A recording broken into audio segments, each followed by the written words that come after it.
আমরা যে কোনো লেখাকে আরবি পড়া নিচে দেখলে আমরা আঁতকে উঠি, অনেক সম্মান করি।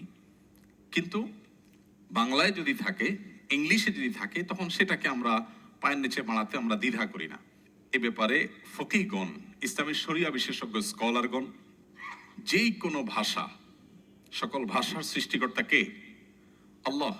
আল্লাহ সুবহানাহু ওয়া তাআলা কোরআনে বলেছেন যে তিনি মানুষকে সৃষ্টি করেছেন এবং ভাষা এবং বর্ণের বৈচিত্র্য দিয়েছেন, এক একজনকে শরীরের এক এক কালার দিয়েছেন, এক এক ভাষা দিয়েছেন। এটা আল্লাহর দান। সো কোনো ভাষা আমাদের কাছে কখনো অপ্রিয় বা ঘৃণার কোনো পাত্র হতে পারে না।